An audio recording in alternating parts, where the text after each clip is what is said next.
Let's look at reading the periodic table.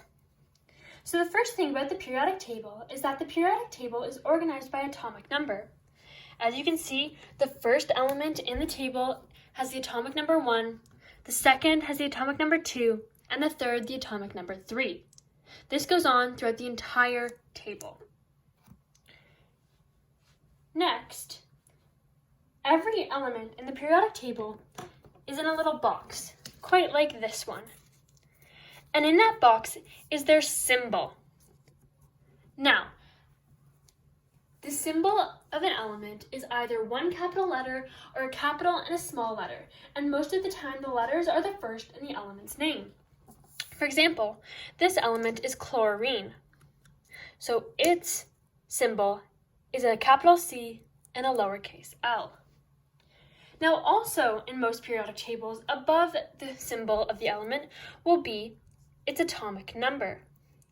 So chlorine is the 17th element in the periodic table. Next, underneath the element is normally its atomic mass. Now, what can we infer from these numbers? Well, the atomic number of an element is always the number of protons and neutrons it has. So chlorine has 17 protons and 17 neutrons. Meanwhile, the atomic mass is the sum of the number of protons and electrons in an element. So, if we wanted to find out the number of electrons in chlorine from these numbers, we would simply subtract 17 from 35, and we would find out that the number of electrons in chlorine is 18. Now, let's put that aside and look at the organization of the table and how to read it. Okay, so let's start off with the fact that there are families in the periodic table. And families are a way of vertical organization. One column is a family. Now, these down here, these elements, are not a part of any family. So, vertical organization is through families, and there are technically 18 families because there are 18 rows. So there are 18 columns, So there's column number 1, 2, 3, 4, 5, 6, 7, 8, 9, 10, 11, 12, 13, 14, 15, 16, 17, 18. 18 families.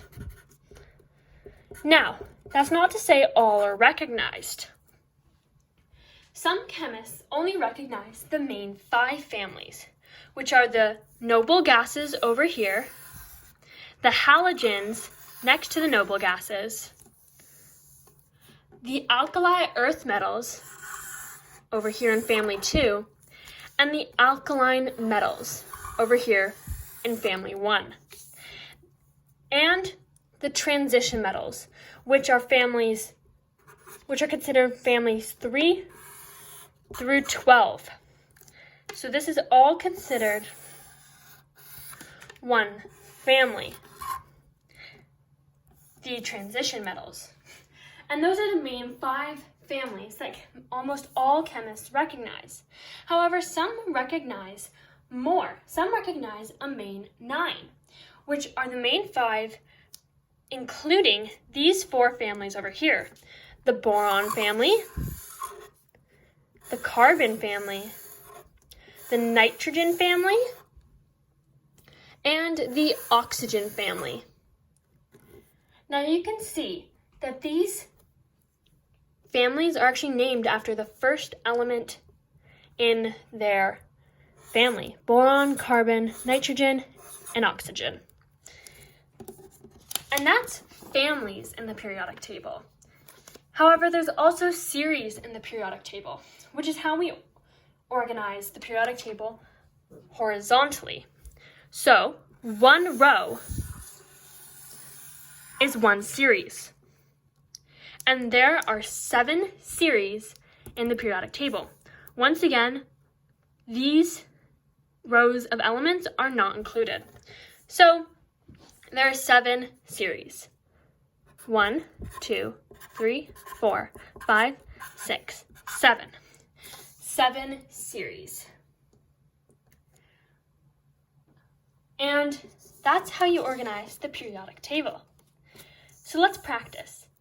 If someone tells you to find the element that is in series 3, family 17, all you have to do is go, 1, 2, 3.